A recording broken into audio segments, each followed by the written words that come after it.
Hey everyone, welcome to today's video. It is a new year and it's insane how much the time has passed since we started talking about the so-called leak, so-called anticipation of a new Batman game, a potential new Batman game. So today I wanted to actually try to see if I can make a case for the potential of an actual Batman game coming to market. Now, there have been a lot of cancellations. So-called leaks have told us a lot of things, but if you filter everything down to its basis, you're going to, have to come up with some kind of idea of what kind of game either Warner Brothers Montreal is working on or Rocksteady is working on. Now, if we want to go ahead and say, okay, Warner Brothers Montreal is working on a Batman game, we've seen teasers, there's news, there's talk about it, then we have to settle on the possibility that this so-called Batman game is a thing because of specific reasons. And in this video, I actually want to mention one reason why I think that it makes sense to bring a Batman game to market right now, and why I think this may have cause for the cancellation of a Suicide Squad game in terms of maybe Rocksteady. There was news that Rocksteady was developing a Suicide Squad game and that got canned, and that project got taken away. And then Warner Bros. Montreal was developing a Damian Wayne Batman game, and that also got canned deep into development. But now they're working on a game centered around Batman's story, and so that's what they're going to be going with. So the first thing I want to say is this: I think the reason that a Batman game in its most traditional sense is needed, or is what's going to be coming to market, is specifically because of one thing, which is what we call name recognition. Now, name recognition is something that is quite powerful when it comes to bringing a product to market. In fact, it's used in a lot of different industries, and including politics as well, which is, if you're going to be bringing something to the market, you want to kind of couple it with something that potential customers either already have some experience or knowledge about, or you're bringing something that is based on prior experience and prior knowledge. And I'll give you an example. So last year, it's crazy, in 2019, can you imagine we're saying that? It's already passed. I just have to stop for a moment and just kind of think about that. That's crazy, but let's move on. In 2019, Capcom was able to win by bringing two games that had a lot of name recognition already in the gaming community.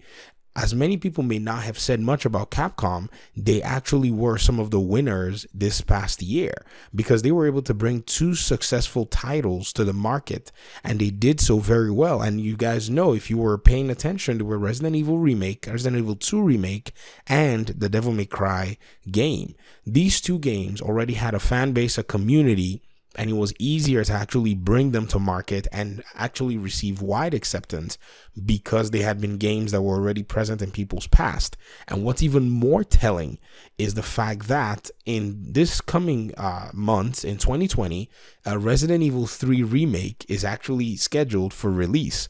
This is exactly what I think Capcom is actually doing. They are playing on name recognition. So I think one of the reasons that Warner Brothers Montreal actually went ahead, actually got their game canceled was, I think this is me throwing out conjecture, I think it was going to be much more appealing in the minds of whoever calls the shots that players actually get some name recognition in their game. So imagine going around with a Damian Wayne game. I don't think a Damian Wayne series has really been strong, in my opinion. Now, I don't really know from the graphic novels, but whenever I watch comic channels or whenever I listen to comic opinions, it doesn't seem like Damian Wayne, and this is just from my personal experience. It might be different. So if you're a comic person out there, help me correct myself if I'm actually getting this wrong, but I've never necessarily seen a strong following or a strong respect for Damian Wayne himself. And I don't think that would have been able to push a lot of copies for the true Batman fans. I think Warner Brothers wanted a Bruce Wayne type scenario, and I think that's probably why that game got canned.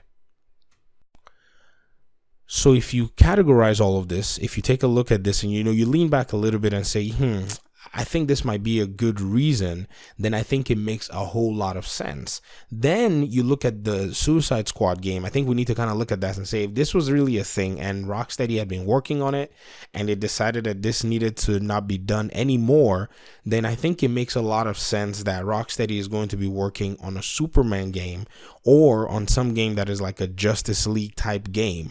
Or if you don't want to call it a Justice League game, you have to go with the World's Finest that was leaked a while ago. This leak, if you look back at the World's Finest graphic novels, it is actually a team of Superman and Batman, and in some iterations of the World's Finest, you also have Wonder Woman as well. So the reason these games seem more likely, the reason a Superman game or a team of Superman and Batman game or with Wonder Woman game seems more likely than not is because of this name recognition. And if you think about it right now, what names are actually gaining a lot of traction even in the motion picture aspect? You're looking at Wonder Woman, you're looking at the Joker. So perhaps, in my opinion, I'm thinking Wonder Woman might maybe play some kind of a role, maybe not, and the Joker definitely will be playing a villain role if they bring Superman to a video game or a Batman Superman team. It's been done in the Injustice games, but this was in a fighting game context and not done in a regular gaming context.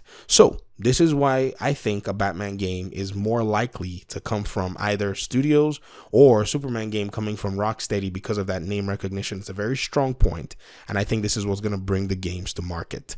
Anyways, that's all I have for today. Thank you very much for your time and audience. Thanks for listening and watching the video. Hit that subscribe button. We'll be talking about Batman and DC games, and I'll see you in my next video. Peace.